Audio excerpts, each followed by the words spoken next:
Bonjour à tous, merci beaucoup d'être avec nous ce matin pour le webinaire Convergence. Donc, je me présente, Alexandrine Desourdis, directrice stratégie de programmation, initiative d'impact et relations avec la communauté à la Chambre de commerce du Montréal métropolitain.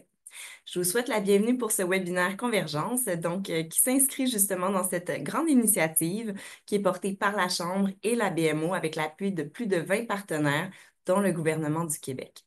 Convergence, ça vise à appuyer les entreprises dans leur transition en offrant des ressources, des outils, de l'accompagnement et plusieurs informations qui sont à votre disposition. Donc, je vous invite à visiter le site web de Convergence pour retrouver l'ensemble de ces ressources pour vous aider dans votre transition. Et en fait, c'est pour répondre aux besoins des PME qu'on a lancé cette série de webinaires où on invite à peu près à chaque 2 semaines, des experts, des leaders qui viennent nous partager des connaissances ou des expériences sur des thématiques clés qui, nous pensons, peuvent vous aider aussi dans vos réflexions. L'avantage d'être avec nous ce matin en direct, c'est que vous aurez l'occasion de poser des questions. Donc, on va animer une période de questions à la fin de la présentation. Vous avez une boîte au bas de votre écran qui s'appelle Q&A ou clavardage. Donc, vous pourrez indiquer vos questions dans cet espace-là à tout moment pendant la présentation ou à la fin. Et ça nous ferait plaisir de vous lire. Également, mais en fait, sans plus attendre, pardon, je vous invite à accueillir notre invitée d'aujourd'hui, qui est Anne-Josée Lacaire, qui est présidente et co-initiatrice de Québec Net Positif. Bonjour Anne-Josée. Donc, Anne-Josée va vous présenter les résultats de la troisième édition du baromètre de la transition des entreprises. Et cette nouvelle édition-là, ben, on pourra constater là, l'évolution de plusieurs données qu'elle suit de près auprès des entreprises du Québec. Et donc, c'est une enquête qui est importante qui permet d'accéder à des données représentatives et exhaustives sur le niveau d'engagement des entreprises du Québec envers l'action climatique. On aura aussi des exemples très concrets là, d'applications puis de prise d'action concrète des entreprises. Donc, merci beaucoup Anne-Josée d'être avec nous. Merci beaucoup, Alexandrine. Merci de m'accueillir. Ça me fait vraiment plaisir d'être ici ce matin pour partager, dans le cadre du mouvement Convergence, les résultats du plus récent baromètre. Est-ce que le partage Anne-Jo- d'écran fonctionne? Tout à fait, c'est parfait. Donc, je vous laisse pour une présentation d'Anne-Josée. On se revoit plus tard pour la période de questions. Merci beaucoup et bon webinaire. Merci. Bonjour à tous. Donc, où en sont les entreprises du Québec dans la mise en œuvre d'actions climatiques? C'est la question à laquelle on va tenter de répondre ensemble ce matin. Ça me fait vraiment plaisir d'être avec vous. Je suis Anne-Josée Lacaire, comme le disait Alexandrine, directrice générale et co-initiatrice de Québec Net Positif. Québec Net Positif, nous sommes un laboratoire d'idées indépendant à but non lucratif et notre raison d'être, c'est d'accélérer la transition vers une économie sobre en carbone. Pour ça, une de nos stratégies, c'est d'enrichir et de mobiliser des connaissances. Donc, la réalisation du baromètre fait partie de notre engagement à aider tout l'écosystème d'affaires à se diriger vers une transition économique éclairée. Donc, ce qu'on va faire ensemble ce matin, pendant le prochain 25 minutes qui nous reste, et un petit peu plus avec la période de questions, je crois qu'on pourra étirer pendant un bon 45 minutes si vous le souhaitez. On va regarder ensemble l'indice de transition des entreprises. Ensuite, j'ai identifié avec notre équipe des moments de vérité. On va pouvoir vous partager les données, des exemples très concrets d'entreprises qui sont en voie de se placer sur une trajectoire de transition bas carbone. Et comme je le disais, on va quand même avoir, là, après le 25 minutes de présentation, là, un bon 10 minutes, si vous le souhaitez, ou un peu plus, là, pour échanger ensemble. Donc, sans plus tarder, moi aussi, je souhaite vous écouter un peu et je me demande quel est votre niveau de confort pour expliquer en vos propres mots où en sont les entreprises du Québec dans la mise en œuvre d'actions climatiques, mais aussi comment faire pour franchir un pas de plus. Donc, vous qui êtes à l'écoute ce matin, le sondage est en ligne. Donc, je vous invite à voter. Est-ce que vous êtes très confortable, moins confortable? Donc, quel est votre niveau de confort pour expliquer où en sont les entreprises du Québec dans la mise en œuvre d'actions climatiques? Puis, Alexandrine, je ne vois pas si le sondage est en voie d'être complété, fait que je vais te laisser le soin de peut-être le compléter puis partager avec moi les résultats. Je crois qu'avec mon partage d'écran, je ne vois pas bien. Ah, excellent, j'ai vu apparaître les résultats. Donc, pas du tout confortable, peu confortable. Vous êtes exactement au bon endroit. On va pouvoir vous donner des outils pour que vous puissiez vraiment avoir un bon aperçu et être capable d'expliquer en vos propres mots où en sont les entreprises. Du moins, je l'espère. Pour ceux qui sont un peu plus confortables, au bon endroit aussi, n'hésitez pas à poser des questions pour aller un petit peu plus loin dans votre compréhension des enjeux. C'est important pour nous parce que plus on est de gens à saisir où on en est aujourd'hui, plus c'est possible de se mettre en équipe pour franchir un pas de plus. Donc, sur ce, je suis bien vraiment contente que vous ayez pris la peine de répondre au sondage. Ça me permet d'avoir un peu votre pouls. Merci d'être avec nous. Donc, le baromètre de la transition des entreprises, il est soutenu par plusieurs acteurs importants dans l'écosystème d'affaires qui souhaitent comprendre où en sont les autres entreprises et où on en est collectivement dans notre transition. Et vous verrez que cette année, on a choisi l'image d'un pont en construction parce qu'il reste encore du chemin à faire pour vraiment là, s'en aller vers une nouvelle économie puis franchir le pont. Et c'est ce qu'on va regarder ensemble. Donc, la première statistique qu'on a choisie pour vous, c'est quelque chose qui ressort depuis les 3 années du baromètre. Le premier baromètre a été fait en 2022. Donc, ce qui nous frappe, c'est l'écart qui perdure entre la volonté d'agir pour le climat et le passage à l'action. Donc, notre baromètre a été réalisé auprès de 807 dirigeants, dirigeantes d'entreprises québécoises. Nous avons mandaté la firme Léger et c'est représentatif de toute l'économie, donc pour les tailles d'entreprise, les secteurs d'activité, toutes les régions du Québec. Ce que les 807 dirigeants nous disent, c'est que à 82 là, c'est urgent de réduire les gaz à effet de serre. Puis ils nous disent à 85 mais effectivement, les entreprises, elles ont un rôle central à jouer pour réduire les émissions de gaz à effet de serre. Donc ça, c'est une bonne nouvelle, mais ce niveau élevé de volonté, il est présent depuis 3 ans. Là où on voit un écart, c'est dans la capacité d'agir pour le climat. Donc, toutes les questions qui tournent autour d'être outillé pour agir, mais c'est un petit peu moins élevé. Donc, à 66 les gens, les dirigeants nous disent, ben, je me sens outillé pour poser des gestes vis-à-vis le climat. Et quand on demande, est-ce que vous mettez des actions en œuvre dans vos opérations? Ben là, on baisse à 55.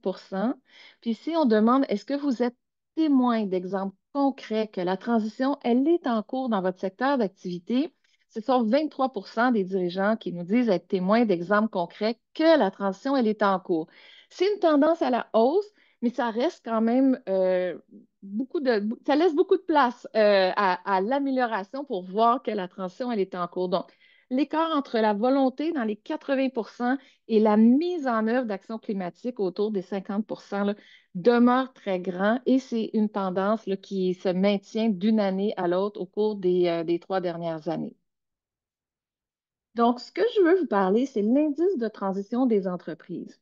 Dans le baromètre, on a 118 variables. On demande aux dirigeants de nous expliquer ce qui est mis en œuvre dans leur entreprise dans toutes sortes d'angles, toutes des actions qui sont connues et souhaitables pour réduire les émissions de gaz à effet de serre. Et avec la firme Léger, nous avons fait de l'analytique avancée qui nous ont permis de déterminer que si on veut savoir si une entreprise, elle est sur une trajectoire de transition bas carbone qui est plausible, il faut regarder 4 composantes clés. Donc, la première composante, c'est tout ce qui se passe dans les aspects opérationnels. Et tout à l'heure, je vais vous donner des exemples concrets de moments de vérité là, en lien avec cette composante-là. Ensuite de ça, il faut regarder ce qui se passe dans la chaîne de valeur de l'entreprise. Est-ce que l'entreprise travaille avec ses clients, avec ses fournisseurs, par exemple? Pour être sur une trajectoire de transition qui est plausible aujourd'hui, c'est essentiel de mettre en œuvre certaines actions qui ont trait à la résilience et à l'adaptation face au changement climatique. Donc, c'est une des composantes de l'indice. Et finalement, la quatrième composante, celle qui permet le plus d'expliquer la mise en œuvre d'actions climatiques au sein des entreprises, c'est tout ce qui touche la culture organisationnelle. Donc, ça n'aurait pas dû nous surprendre parce que la littérature parle beaucoup de l'importance de la culture, mais ça nous a tout de même surpris dans toute la liste d'actions qu'on avait de réaliser que la culture a autant d'impact et ça corrèle directement avec la mise en œuvre d'actions climatiques. Puis on va regarder là, certains éléments. Donc, premier exemple que je voulais partager avec vous, quand on parle de culture, combien c'est important, la laiterie Chagnon, une entreprise bien québécoise, déjà en 1969, à la laiterie Chagnon, ils faisaient des boucles de récupération de chaleur pour eux qui travaillent dans le domaine agricole. Ils produisent des produits vraiment du terroir. C'est vraiment ancré dans leur ADN de prendre soin de l'environnement. Et quand on se retrouve dans une organisation comme celle-là, où toutes les décisions tiennent compte de la consommation d'énergie, de l'environnement, du respect du vivant, là, quand on travaille avec les animaux comme ça, mais ça permet d'être sur une trajectoire qui est beaucoup plus plausible face aux limites planétaires et à un avenir bas carbone. Donc, on demande aux entreprises du Québec, mais est-ce que cette transition-là vers une économie sobre en carbone, elle influence votre culture organisationnelle? Et dans la dernière année, 41 des grandes entreprises nous ont dit oui et 24 des PME nous ont dit oui. Donc, on voit que la transition est en voie d'influencer la culture. Donc, un signal faible qui nous dit qu'on devrait voir davantage de mise en œuvre dans les années à venir. Pour nous, quand même un bon signe. Donc, regardons cet indice de transition et j'ai un nouveau sondage pour vous là-dessus. Je me demande si vous pouvez déterminer, selon vous, quel est l'indice de transition des entreprises du Québec, sachant que si une entreprise mettait tout en œuvre ce qui est possible de faire pour réduire les gaz à effet de serre, son indice serait 100, un peu comme une note de bulletin. Son indice serait 100. Donc, est-ce que les entreprises ont une note de 59,3, c'est-à-dire qu'elles mettent en œuvre 6 sur 10 des actions climatiques qui sont connues et souhaitables, 42,1, 33 ou 24,8? Donc, selon vous, quel est l'indice de transition 2024? Merci à nouveau, Alexandrine, d'avoir proposé le sondage. Les réponses arrivent. Bon, la grande majorité d'entre vous estimez que l'indice de transition des entreprises québécoises doit être de 24,8, c'est-à-dire qu'elles doivent mettre en œuvre 1 sur 4 des actions climatiques.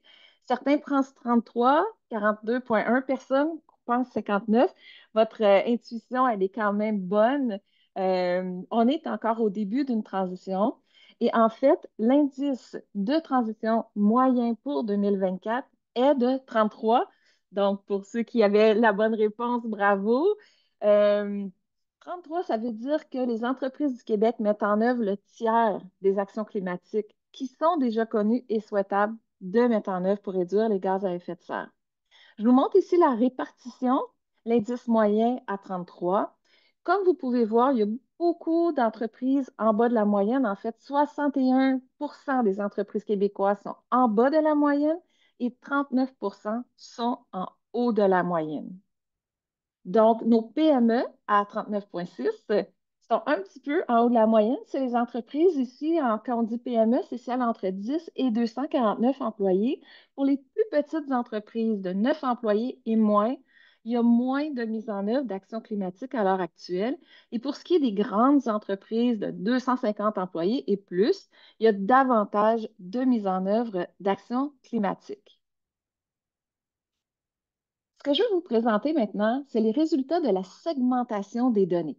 Donc, on a demandé à Léger, est-ce que ce serait possible que dans les entreprises du Québec, il y ait certaines entreprises qui se comportent de la même façon vis-à-vis de la mise en œuvre d'actions climatiques? Est-ce qu'il y a une segmentation possible? Et effectivement, il y en a une. Donc, ici, je vous présente les 3 premiers segments. Il y en a 5 en tout. Ce sont les segments les moins avancés qui sont en bas de la moyenne de mise en œuvre d'actions climatiques. Et le tout premier segment, ce sont des entreprises qu'on peut qualifier d'insouciantes. Pourquoi? Mais ce sont des entreprises qui continuent d'opérer comme s'il n'y avait aucune transition puis aucun changement climatique. Donc, ces entreprises-là ne se soucient pas du climat. Elles croient que ce n'est pas urgent de réduire les émissions de gaz à effet de serre. Quand on demande aux entreprises ici dans le questionnaire, est-ce que vous voyez des risques? Est-ce que vous voyez des bénéfices à la transition? Elles ne savent pas. Il y a beaucoup, beaucoup de je ne sais pas parmi les questionnaires des entreprises insouciantes. Aujourd'hui, ça représente 22 des entreprises au Québec. Avec un indice de transition de 15,4, elles mettent en œuvre très peu d'actions climatiques. En fait, seulement ce qui est obligatoire, par exemple, si on est obligé de faire du compostage dans notre ville, bien, cette action-là va être cochée.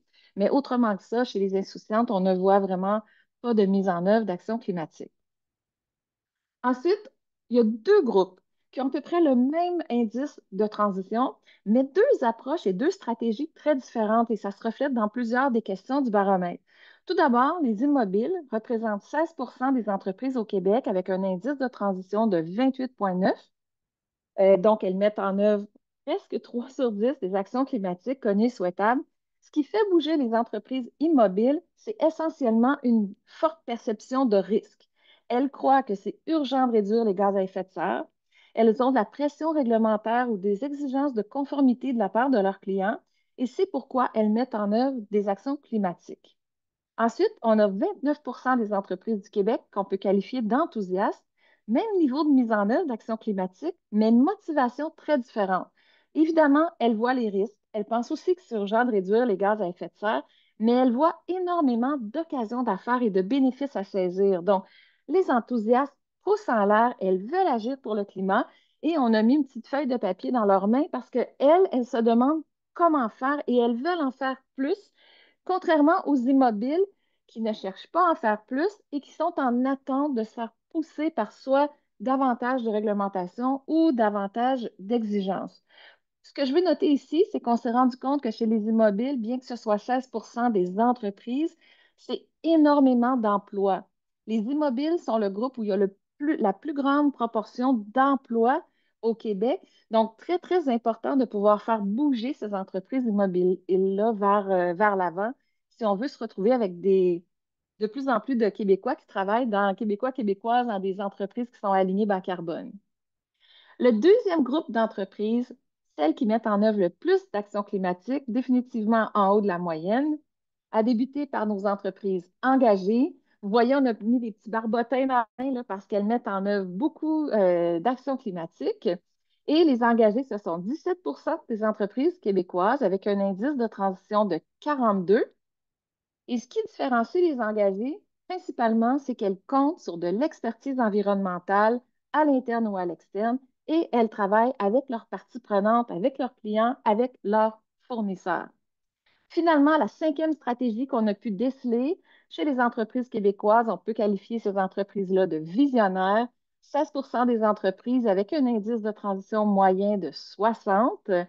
Ces entreprises-là se distinguent par le fait qu'on voit une surreprésentation d'entreprises avec des certifications. Donc, ISO, des certifications de produits, des B Corp, des certifications pour toute l'entreprise. On voit aussi que dans ce groupe-là, on a beaucoup plus de mesures de gaz à effet de serre. Ces entreprises-là investissent en recherche et développement, technologie propre. Et quand on demande si la raison d'être, elle permet de répondre aux besoins des gens tout en respectant les limites planétaires, mais ces entreprises-là sont beaucoup plus nombreuses à nous dire oui. Donc, voici ce qu'on peut voir. On peut voir un peu se dessiner aussi les trajectoires de transition d'une entreprise qui pourrait passer d'insouciante vers enthousiaste, dotée d'expertise, puis pouvoir avancer encore plus loin. Donc, c'est vraiment utile de pouvoir commencer à comprendre comment les trajectoires de transition se dessinent au sein des économies, de l'économie du Québec. Ce que je vais vous montrer ensuite, ce sont quelques facteurs déterminants dans la mise en œuvre d'actions climatiques. On en a choisi quelques-uns pour vous ce matin. Tout d'abord, ce qu'on remarque, c'est que quand les entreprises sont exportatrices, elles mettent en œuvre significativement plus d'actions climatiques que celles qui ne sont pas exportatrices. Donc, on voit les indices de transition ici. Chez les exportatrices, on est sur un indice de transition de 48. Les entreprises qui souvent sont en lien avec des grands donneurs d'ordre à l'étranger, entre autres, en Europe, par exemple, il y a beaucoup plus d'exigences réglementaires, donc ce qui pourrait expliquer, mais on n'a pas toutes les explications, mais on sait que c'est un facteur déterminant. Un autre facteur déterminant, l'engagement de l'équipe de direction. Je parlais de la culture organisationnelle tout à l'heure. Lorsque l'équipe de direction, elle est engagée, l'indice de transition moyen est de 42,1. Et lorsque l'entreprise a un conseil d'administration et que celui-ci est engagé pour le climat, 48,8, donc l'indice de transition, à nouveau, beaucoup plus élevé que la moyenne. Donc, le rôle de nos dirigeants dans les rôles de direction, les rôles de conseil d'administration, administrateurs de société, de grands influenceurs pour la mise en œuvre d'actions climatiques au sein des entreprises. Finalement, le facteur déterminant numéro un, celui qui explique le plus de différences dans la mise en œuvre, c'est de compter sur de l'expertise à l'interne ou à l'externe. Les entreprises qui nous disent compter sur de l'expertise se retrouvent avec un indice moyen de 59,3 comparativement à celles qui ne comptent sur aucune expertise. Et pour ceux qui avaient choisi tout à l'heure le 24,8, je vais faire un petit ménage ici, là, vous aviez raison. Il y a de nombreuses entreprises qui ont un indice moyen de 24,8 et ce sont celles qui nous disent qu'ils ne comptent pas sur de l'expertise environnementale ni à l'interne ni à l'externe. Puis, on a sorti une autre statistique intéressante qu'on voulait vous montrer ici pour toutes les entreprises qui ont un indice entre 31 et 49. 83 d'entre elles nous disent que les grandes entreprises ont un rôle à jouer pour aider les plus petites dans leur transition. Puis je tiens à souligner avec Convergence, par exemple, la contribution de BMO, qui est aussi une des collaboratrices au baromètre de la transition des entreprises. Mais c'est une grande entreprise qui cherche à mobiliser l'écosystème d'affaires et à utiliser ses compétences pour tenter là, de rendre le plus possible d'expertise disponible vers les PME. Ce genre d'action-là, ainsi que des grandes entreprises qui mobilisent leur chaîne d'approvisionnement, par exemple, en partageant leur expertise, sont vraiment souhaitables pour accélérer la transition. Alors voilà, ça c'était la grande partie sur les résultats du baromètre. Maintenant, je vais passer à quelques exemples de moments de vérité. Donc, sur les aspects opérationnels, je vais vous parler absolument des investissements matériels. Donc, ici, je vous donne l'exemple de la série Girard. La série Girard, en 2020, avait choisi de remplacer ses séchoirs qui fonctionnaient avec de l'énergie fossile pour des séchoirs à l'hydroélectricité. Ils étaient visionnaires à l'époque, probablement parce qu'en 2020, ils n'ont pas eu à se battre pour des blocs d'énergie renouvelable d'hydroélectricité. C'était encore une époque où les blocs d'énergie étaient facilement accessibles et disponibles. D'ailleurs, ils ont bénéficié aussi d'un programme éco-performance pour faire cet investissement-là. Et donc, en 2020, au moment de remplacer un équipement, ils ont choisi de faire un choix d'énergie bas carbone. Donc, ils ont considéré le type d'énergie consommée, la quantité d'énergie consommée, et ils ont choisi d'essayer de prendre cette occasion-là pour se placer sur une trajectoire de transition qui faisait du sens, se prémunir contre un coût carbone éventuel qui allait venir avec les énergies fossiles, etc. Donc, un très bon exemple, la série Girard, très concret, de prendre les décisions au bon moment. Donc, on pose cette question-là aux entrepreneurs, aux entreprises du Québec, là, nos 806 dirigeants. On leur a tous demandé, est-ce que vous considérez les émissions de gaz à effet de serre et la consommation d'énergie au moment d'acheter un équipement? Et voici la réponse. 44 des dirigeants cette année nous ont dit considérer la consommation d'énergie. Toutefois, quand on leur demande, mais est-ce que c'est un facteur déterminant dans votre décision? 23 nous disent que c'est un facteur déterminant. Ce que ça veut dire dans la vraie vie, c'est que tous les jours, les entreprises achètent des équipements au Québec et que 80 pratiquement de ces décisions-là ne sont pas influencées par la consommation énergétique ou les émissions de gaz à effet de serre. Donc, c'est très important, même si une entreprise n'a jamais mesuré l'ensemble de ces gaz à effet de serre, de saisir les moments de vérité qui se présentent pour chaque fois commencer à intégrer des décisions, intégrer les intérêts climatiques dans les décisions pour se placer sur une bonne trajectoire de transition. C'est ça les moments de vérité qu'il ne faut pas échapper et on espère voir ces indicateurs-là s'améliorer au cours des prochaines années. Donc, le deuxième moment de vérité à ne pas échapper, c'est nos investissements immatériels. Ici, je vous présente l'entreprise Madvac de Longueuil. Madvac, quand ils ont développé ce nouveau balai de rue, ben, c'était dans leur investissement de recherche et développement et ils ont choisi de développer un balai de rue électrique. Ça fait que les municipalités qui ont des objectifs de réduire leurs émissions de gaz à effet de serre, leur consommation d'énergie fossile, peuvent maintenant compter sur un balai de rue qui est mieux adapté à leurs objectifs, mais aussi un balai de rue qui répond à des impératifs de la communauté. C'est moins bruyant, par exemple. Donc, on demande aux entreprises du Québec, dans vos investissements en recherche et développement, est-ce qu'il y a au moins une petite proportion, puis là on demande 20 60 est-ce qu'il y a une proportion qui permet de générer des solutions bas carbone ou encore des produits, je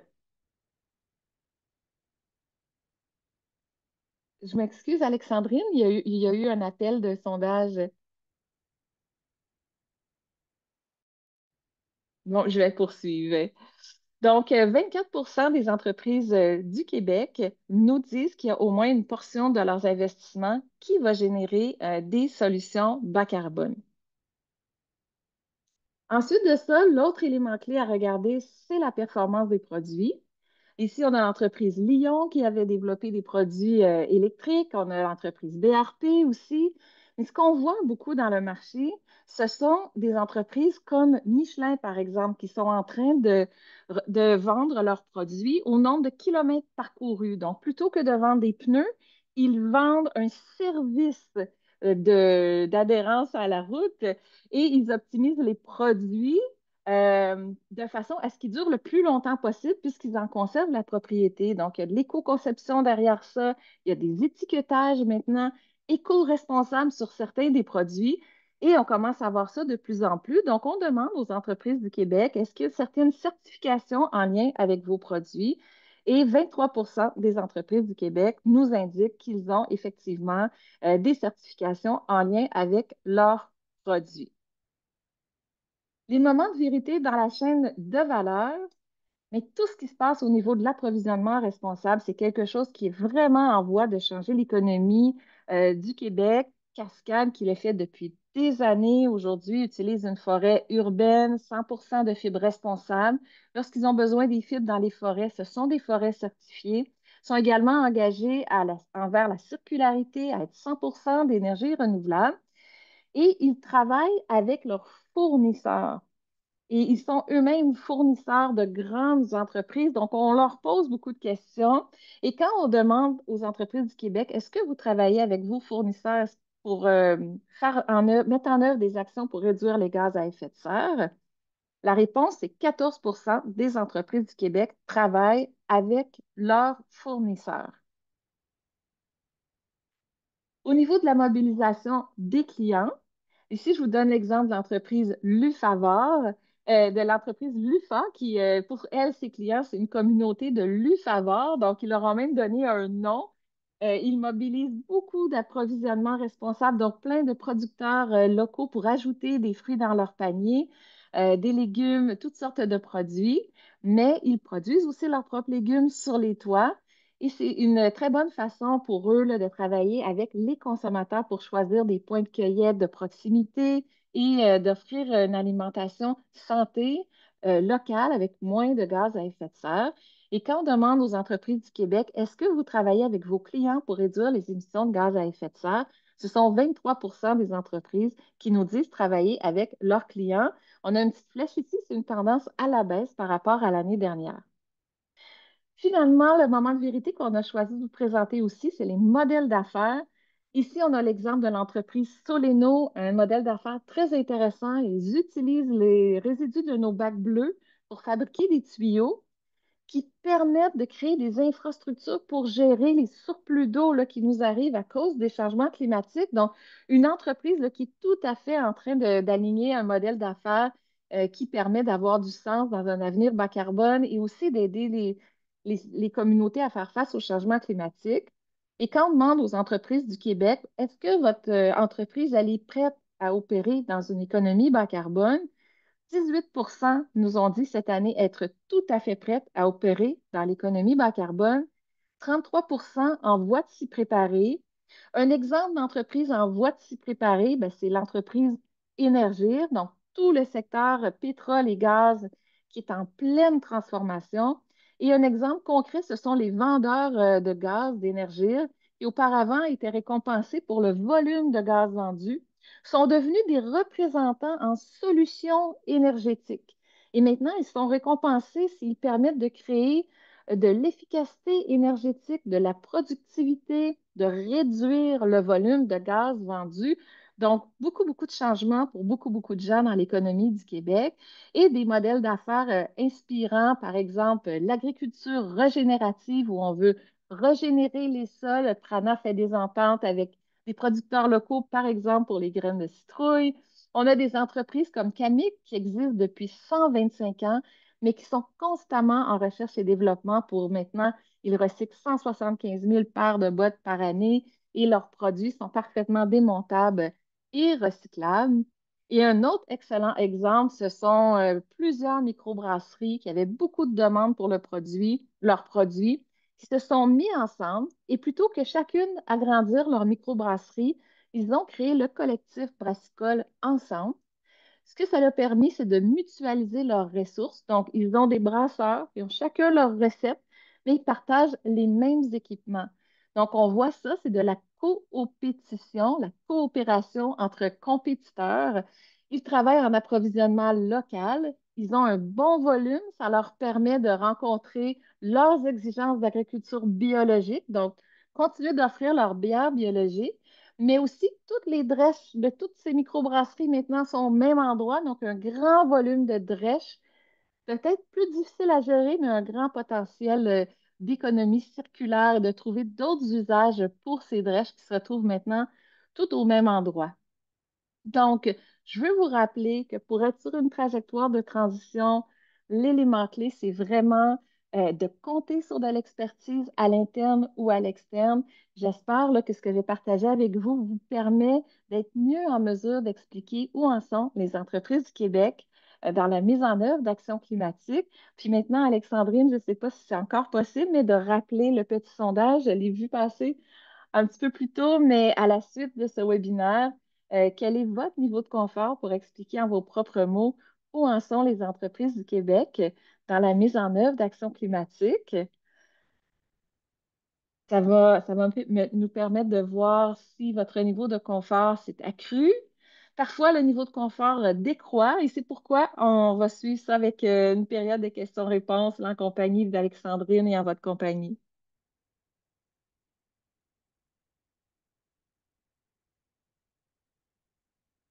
Excellent. Bon, mais on voit une amélioration. Vous semblez plus confortable que tout à l'heure. C'est déjà une très bonne nouvelle. Merci beaucoup pour votre feedback. Et sur ce, on va passer à la période questions-réponses. Merci beaucoup, Anne-Josée, pour la présentation. C'est vraiment intéressant. Puis merci de nous pister aussi sur des exemples très concrets de ces moments de vérité. Je pense que ça image très bien les moments, les opportunités en fait que les entreprises peuvent voir dans leur trajectoire aussi, comment on peut compter là-dessus pour faire évoluer la discussion. Je vous invite, si ce n'est pas déjà fait, à inscrire vos questions dans la boîte Q&A au bas de l'écran. Donc, on va prendre quelques questions, puis il y en a une première. Donc, on s'intéresse à savoir si la présentation va être disponible. Donc, je vais tout de suite répondre que le webinaire d'aujourd'hui va être mis en ligne sur la boîte à outils de la Chambre, sur la page de Convergence. Puis également, on va vous l'envoyer. Puis Anne-Josée, pour le baromètre de la transition, l'édition actuelle, je pense qu'on peut le télécharger sur le site Exact. de Québec Net Positif. En réponse à la question, je viens tout juste de mettre le lien sur Q&A, mais je vais aussi le mettre dans le chat au cas où tout le monde n'est pas dans le Q&A. Donc, Oui. le baromètre, c'est un rapport qui est public grâce à nos commanditaires d'ailleurs, que je remercie à nouveau. Donc, les informations sont disponibles publiquement. Nous faisons différents webinaires pour différentes clientèles. Donc, à chaque fois, il y a un cœur qui est le même, mais on rajoute toujours des données selon les audiences. Donc, n'hésitez pas à nous suivre aussi nos diverses présentations webinaires comme on fait aujourd'hui avec Convergence. Merci beaucoup. Puis j'aimerais ça peut-être, avant de me lancer dans des questions plus précises, t'entendre sur, ben, justement, c'est la troisième édition du baromètre, donc tu as suivi l'évolution des données. Qu'est-ce qui te surprend le plus dans les résultats que tu constates aujourd'hui? C'est sûr que quand on a, puis pas des données que j'ai présentées parce qu'on avait quand même un temps restreint, mais cette année, on a un nouveau partenaire, collaborateur, expert qui est Ouranos. Et Ouranos, ce sont des experts climatiques, donc on a creusé un peu plus sur le sujet des changements climatiques et ce qui nous a surpris, c'était de constater que 52% des entreprises au Québec cette année ont été affectées par des événements climatiques extrêmes ou leurs dérivés. Donc, plus de la moitié ont été affectés. 76% sont préoccupés par l'impact potentiel sur leurs opérations d'événements climatiques. Ça m'a vraiment surpris. Je ne croyais pas que déjà on était à un point où plus de la moitié des entreprises du Québec avaient été affectées par les événements climatiques. On a vu l'année précédente, quand on a fait le sondage, c'est toujours au mois d'août, on venait de sortir de la saison des feux de forêt. Donc, on se disait, ben, c'est normal, on vient d'avoir des feux de forêt, c'est frais à la mémoire des gens, mais Non, année après année, on voit que les entreprises sont affectées. Donc, j'ai très hâte parce qu'avec Uranus, on va creuser dans les données relatives à résilience, adaptation. On va Mhm. sortir un cahier spécial résilience, adaptation en janvier 2025. D'ailleurs, si ça tente qu'on revienne parler Ben spécifiquement de ce oui. sujet-là, on pourrait peut-être faire ça. Fait que moi, ce qui me surprend, c'est de voir combien on est déjà affecté dans notre économie par les changements climatiques. Ayant travaillé pendant plus de 20 ans en développement durable, je trouve que le rythme de l'accélération est quand même, la vélocité, elle est grande. Et puis, Mhm. j'espère que dans les prochaines années, on va voir que le rythme d'accélération de la mise en œuvre va suivre parce que, en parallèle, c'est quand même surprenant de voir que malgré qu'on soit déjà autant affecté, le niveau de mise en œuvre bouge pas. Donc, l'indice de transition l'année dernière était 32,4, cette année 33. C'est Mhm. pratiquement la même chose, là. On met en œuvre le tiers des actions climatiques. Ça n'a pas beaucoup progressé dans la dernière année. Mais la bonne nouvelle, ce qui était vraiment le fun, c'est que l'indice moyen était pareil. Mais quand on a Oui. regardé la segmentation, les entreprises avancées, l'année dernière, par exemple, les engagés avaient un indice de transition, je crois, qui était autour de 37-38. Cette année, ils sont 42.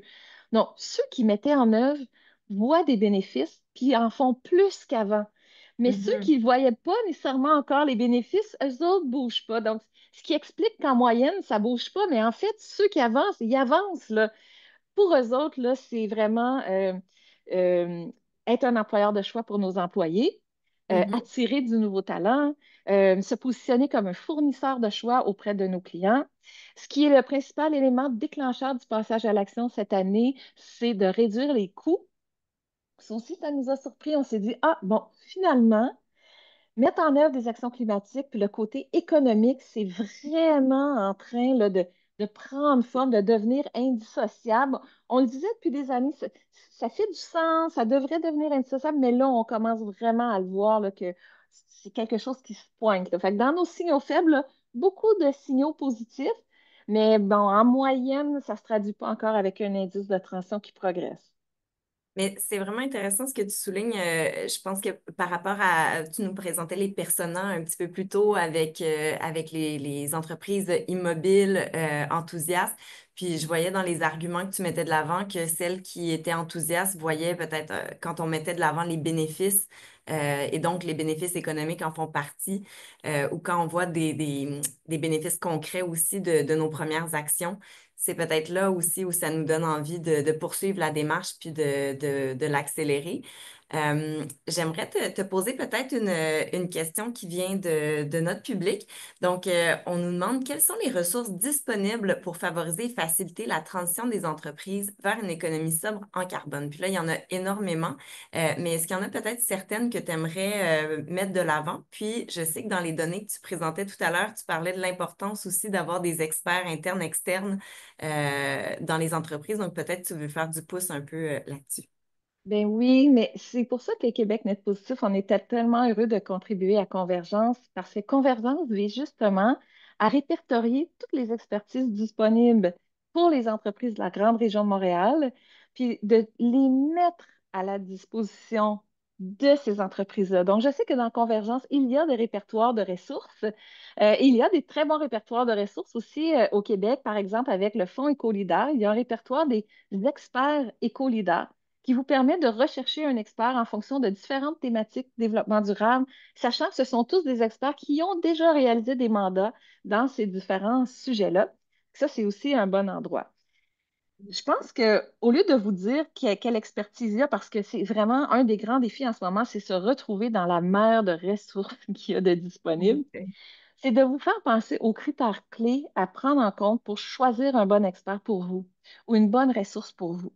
Donc, ce qu'on s'est rendu compte, c'est que selon le niveau de maturité de votre entreprise, puis ça, on organise des webinaires, d'autres webinaires où on vous permet de vous auto-évaluer vous-même. On peut même faire des petits diagnostics là, sur où vous en êtes dans votre trajectoire de transition. Mais selon votre niveau de maturité, le secteur d'activité où vous opérez, parce qu'on comprend là, que, par exemple, dans le secteur de la transformation alimentaire, de l'agriculture, tout ce qui est agro-agri, comparativement aux manufacturiers ou encore au tourisme, tourisme durable, ce ne sont pas les mêmes experts et les mêmes expertises qui vont pouvoir vous être le plus utiles.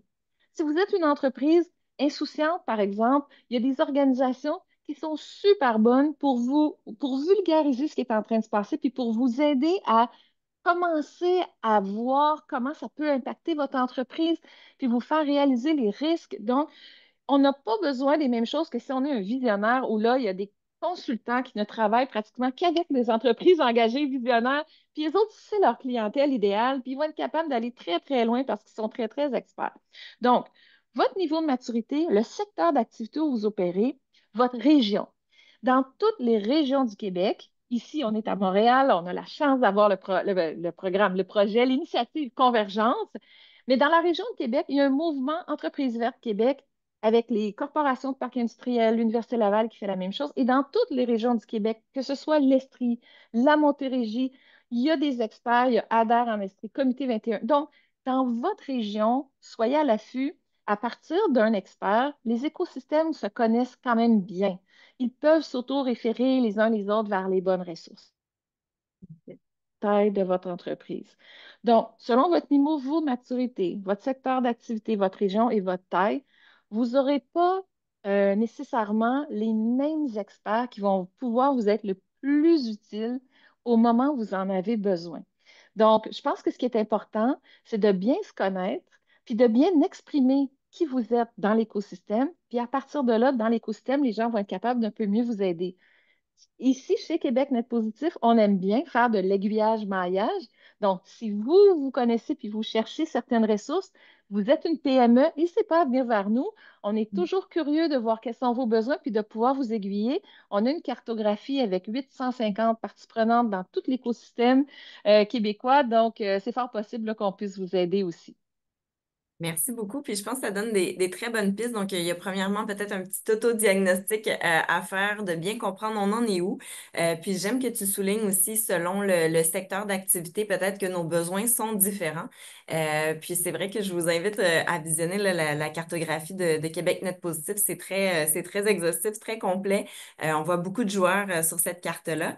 Puis ben, merci beaucoup de parler de convergence. Je pense que même pour les entreprises qui sont hors de la région du Grand Montréal peuvent aussi bénéficier là, de plein de ressources qui sont en ligne. Mais donc, on a une boîte à outils où, d'ailleurs, si vous avez des ressources que vous voulez ajouter sur la boîte à outils, vous pouvez nous les soumettre. Là. On tente de collecter le plus d'informations possible et de mettre de l'avant aussi des programmes disponibles. Donc, effectivement, le Fonds EcoLeader est une très belle référence pour trouver des experts dans sa région, puis selon son besoin.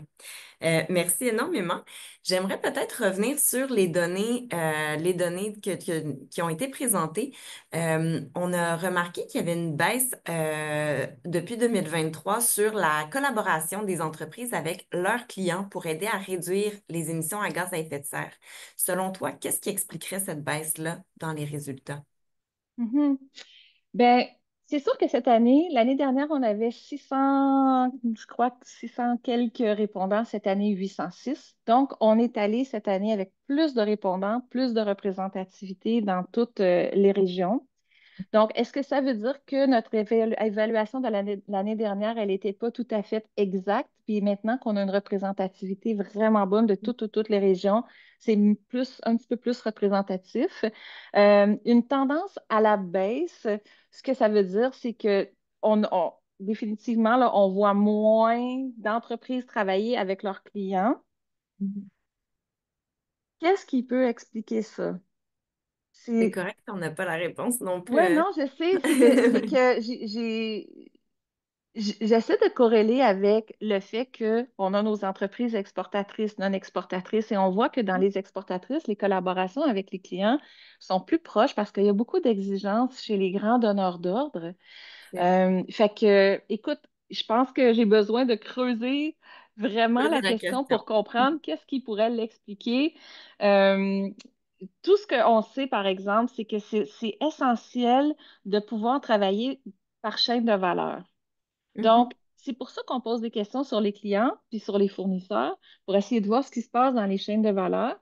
Mais la collaboration avec les fournisseurs, elle est encore plus faible qu'avec les clients. Elle est à 14. Donc, ça veut dire qu'il y a quand même plus d'entreprises qui travaillent avec leurs clients. Donc, on peut assumer un plus petit nombre de grands clients qui poussent les PME à travailler avec elles. Mais Oui. ensuite, quand on est dans le milieu de la chaîne, on est moins nombreux à faire affaire avec notre fournisseur. Fait que c'est peut-être tout simplement là, un début de tendance de trajectoire de transition là, qui nous dit ben, c'est tiré par les clients, Oui. ça reste là, mais un petit peu moins fort que l'année dernière. J'ai pas une réponse excellente, mais je vais y travailler. Merci beaucoup pour ta réponse. Puis je pense qu'effectivement, toutes les entreprises qui se retrouvent dans ben, en fait, se retrouvent toutes dans un écosystème avec des clients, des fournisseurs, comme tu l'indiques aussi dans un contexte des fois mondial où on a des réglementations qui peuvent changer selon les territoires. C'est tous des bons facteurs qui peuvent influencer là, la mouvance de notre écosystème. Donc, comme entreprise, on peut avoir un impact aussi sur un plus grand nombre d'organisations. Donc ça, c'est super intéressant de voir cette vision-là globale de la chaîne de valeur. J'aimerais peut-être te lancer une ou deux dernières questions. Donc, quels sont les principaux indicateurs à surveiller ou à évaluer pour bien mesurer l'intégration de la durabilité au sein des entreprises selon les secteurs? Est-ce que tu aurais des indicateurs qu'on devrait regarder Ah, plus? bonne question. Oui, bien, tout d'abord, ce que je veux dire, c'est qu'il y a certains indicateurs qui sont universels. Nous, on a travaillé Québec Net Positif en collaboration avec le Conseil de l'innovation du Québec pour identifier quelques indicateurs universels qu'on peut inclure dans le tableau de bord de l'innovation du Québec pour nous dire si on est en train de faire une innovation qui est durable. Et ces indicateurs-là pourraient se retrouver au tableau de bord d'à peu près toutes les entreprises. Fait que c'est assez simple. Le premier indicateur, c'est un indicateur de productivité énergétique. Donc, la productivité énergétique, c'est de comprendre quelle sorte d'énergie rentre dans mon entreprise, quelle valeur économique je crée. Valeur économique créée sur énergie consommée, c'est un indicateur de productivité énergétique. Si on est capable de créer plus de valeur économique avec la même énergie, à ce moment-là, notre indicateur va s'améliorer et ça voudrait dire qu'on est en voie de se placer sur une trajectoire qui est plausible. Si on utilise moins d'énergie, c'est un très bon atout. Ça voudrait dire que vraiment, l'élément de productivité, c'est un élément d'alignement vers une trajectoire plausible. Donc, ça, c'est excellent, l'indicateur de productivité énergétique. Le deuxième indicateur, c'est l'indicateur de productivité des matières. Donc, pour toute l'économie du Québec, on a un indice de circularité. Il est à 3,5. Donc, est-ce que l'économie québécoise, elle est circulaire? La moyenne dans le monde, c'est 8,6. On est en bas de la moyenne mondiale. Puis les pays qui font le mieux sont autour de 24, 24,5. Donc, on est 3,5, on est loin. Mais ce que ça veut dire à l'échelle d'une entreprise, c'est un indicateur, c'est l'indicateur de productivité des matières. Quelle matière j'utilise, donc quelle matière entre dans ma business, puis quelle valeur économique je crée avec ces matières-là. Donc, on aurait la productivité énergétique, la productivité de nos matières. Est-ce que ces matières-là proviennent de la circularité? Donc, ça, c'est des indicateurs qui nous permettent de voir si on est en train de se placer sur une trajectoire de transition qui est plausible. C'est sûr que tout le modèle d'affaires comme tel, c'est quelque chose à regarder. Parce que si on a un modèle d'affaires qui, par exemple, fabrique des objets à usage unique, on est dans le trouble parce que les objets à usage unique, là, même ça commence à être légiféré, puis peut-être qu'on ne pourra plus les vendre. Donc, il faut commencer à réfléchir à notre modèle d'affaires. Même les entreprises manufacturières qui produisent beaucoup, beaucoup de matière commencent à se demander, mais est-ce que je dois vendre toutes mes unités ou si je devrais en conserver pour les louer, par exemple? Puis Mhm. là, on pense à d'économie de fonctionnalité. Ou est-ce que je dois vraiment agrandir mon usine ou faire comme le collectif Brassicole Ensemble, faire équipe avec d'autres, puis simplifier? Donc, tout ça, c'est dans le modèle d'affaires.